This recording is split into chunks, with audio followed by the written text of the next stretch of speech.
Hello everyone, thanks for tuning in to today's first video, doing Gemmae Friday for today's first video. So as also on a Friday, we're having a look at the weather for the month ahead with JMA and CFS V2. So I should get off that for you very shortly. Just say that coming up later on today, we're going to have a 10 to 14 day video update that will include all of regular features as well.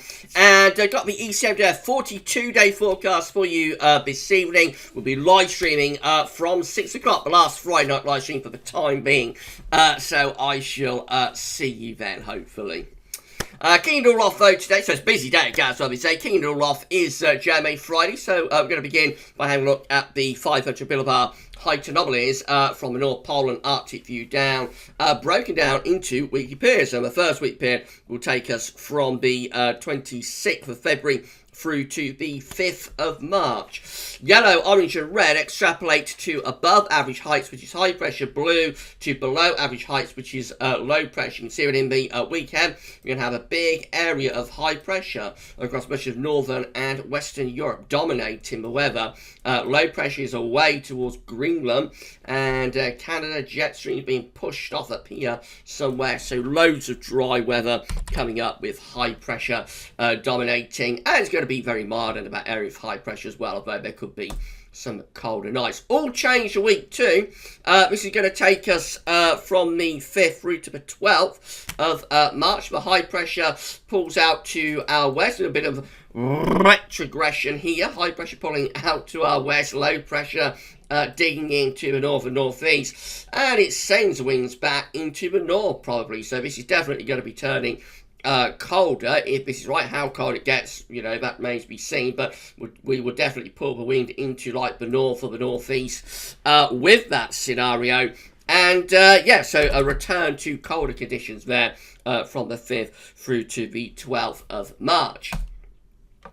No big change for weeks 3 and 4. This one takes us from the 12th through the 26th of March. Turns much more unsettled then. The high pressure sort of slinks off back towards the Azores. Low pressure developing over and to the west of the country. Quite a strong westerly flow coming through off the Atlantic as well. So turning increasingly unsettled here with low pressure dominating across the North Atlantic and into northern Europe as well. It's probably quite cool as well because it looks like the air will be coming out of Greenland, out of the North Atlantic with that. So cool and unsettled probably into the second half of March. It's quite a strong signal as well, that for a 2-weekly anomaly. Normally the 2-week anomaly, weeks 3 and 4, gets a little bit weaker, you know, so there can be like transitional periods going on in the 2 weeks. But that's a strong signal for weeks 3 and 4 for things to turn much more unsettled. Let's confirm all of that with tropical and mid-latitude view. So we can't see the Arctic and the North Pole and Greenland, Scandinavia. Those areas are off the charts now on this view. But we can still see the UK and Ireland in the top right-hand corner of the chart as you are looking at it. So reminder of the week 1 500 millibar height anomaly with high pressure right in over top of the country. We're high and dry in week 1, 26th of February through to the 5th of March. Temperature numbers aren't that exciting. It's a little bit milder than average, especially say for more northern areas. Actually, England is like a little bit cooler. You probably can't see it all that well over here. You can see it's cooler average in the North Sea. That's probably because we're bringing in like cool winds off the North Sea.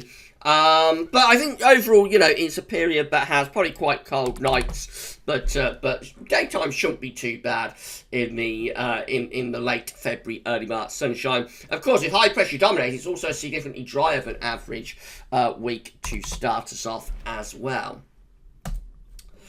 All change for week 2, as we explained. So this is the 5th through to the 12th of March. A high pressure then pulls out into the middle of the Atlantic Ocean and heads northwards up towards Greenland as well, which we cannot see. There's a trough low pressure to our northeast, and winds will be going into a north to northeasterly direction. Temperature anomalies go colder than average for week 2, so we see a tumble in the temperature taking place, especially so, again, for England and Wales. But I think all areas will probably be cooler or colder than average this week, with winds going into the north to northeast. It's drier, though, so as the temperature drops, it does turn, or it's not dry, I should say, but it's still dry, because week 1, of course, is very dry as well. So it's not drier, but it is still dry into week 2, with winds in from the north. And then all changed in weeks 3 and 4 again, which is 12th to the 26th of March, as low pressure then develops over and to the north of the country, strengthen that westerly jet stream. Temperature anomalies are about average too, possibly going a little bit above, especially so for parts of England and Wales. Still looks a little bit on the cool side for Scotland though. And of course, with low pressure coming back, it goes wetter in this 2-weekly period as well. So much more unsettled with above average rain for a very changeable March coming up. Right, let's have a look at the CFS V2, see how that compares. So again, these are 500 millibar heights broken down into weekly periods. The first week period takes from the 26th of February to the 5th of March. The coming week has high pressure right over top of the UK and much of Northern Europe as well. So we're starting off on a very dry and settled note. This is a bit different to what the JMA is showing. This is week 2, the 5th through to the 11th of March. The JMA has a high pressure going towards Greenland, and we bring down a northerly wind in this week. The CFS just keeps a high pressure pretty much over top of the UK and Ireland. This trough of low pressure is bringing colder air into the north and northeast of Europe and down the eastern side. But we remain under the ridge and are protected from that northerly. What happens in week 3, let's have a look. So this one again is differing from what the JMA is showing. This is the 12th through to the 18th of March. The high pressure is still with us, a little bit to our south now. Lower pressure developing to the north, winds are going west. It could be starting to turn a bit more unsettled across Scotland, but generally high pressure is still in control here. A lot of dry and, you would have thought, quite mild or even relatively warm weather. And again, week 4 is very different to what the JMA is showing. This is the 19th to 25th of March. High pressure is in over top of the country then, still. So mainly dry. This is a mainly dry March, not a particularly changeable March. A lot of fine, dry weather on offer with the CFS V2. And you would have thought reasonably mild or even quite warm at times in the March sunshine. Temperature anomalies for CFS for week 1, 26th February to 4th of March, above average. It's a mild week coming up. Week 2 is the 5th through to the 11th of March. This one is also above average for temperature, though less so. Week 3 is significantly milder than average. This is the 12th through to the 18th of March. Very significantly milder than average there. Week 4 is closer to average. So this is the 19th, 25th March. The temperature normally goes close to average then. Generally a mild March coming up with CFS. Precipitation-wise, well, we've got agreement with the JMA for week 1, 26th February to 4th March, when it is substantially drier than normal. Week 2 is also a very dry week with CFS, 5th through to the 11th of March. That one is dry as well.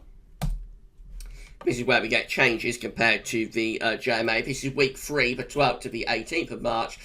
Average to still probably on the dry and average side, especially those more southern areas. And week 4, 19th, 25th of March, is also drier than normal. And at this point, of course, weeks 3 and 4, the JMA is turning very unsettled with deep low pressure developing. But the CFS says no, the high pressure continues to dominate. So there we go. So yeah, we've got a split here between the two models. We start off with agreement. So the coming week will be high pressure dominated and a lot of dry weather on the way. Quite mild by day, maybe some cold nights coming up. We may get like a colder interlude in week 2. They differ with that, you know, but there's a possibility we might get a colder interlude from the north or northeast in week 2. And then a big split in weeks 3 and 4 from the middle of March to the second half of the month. Do we keep high pressure fest going and keep it mainly dry and fine, or is JMA right and we bring back low pressure big time and we turn very unsettled? They are very split, very much at odds there for weeks 3 and 4. So it all remains to be seen. But I think the first half of March anyway will have a lot of dry weather, and watch out for the potential anyway for a little bit of a colder snap in the second week of the month. Right, so that's it for Gemmae Friday. It's just a snapshot of what these two models are showing. They could all look very different next week, as I always explain. So yeah, it's just a snapshot. But that's it for this week. We'll be back later on to take a 14-day update, including all of the regular features. But I have the ECMWF 42-day forecast for you. Be seeing probably around 6 o'clock. I would have thought 6, 7. And they'll be live streaming from after 10 o'clock tonight for the last Friday night live stream for the time being, anyway. Right, so I shall see you then, but more videos to come through the rest of today. Watch out for those. That's all for now from JMA Friday though, and thanks for watching.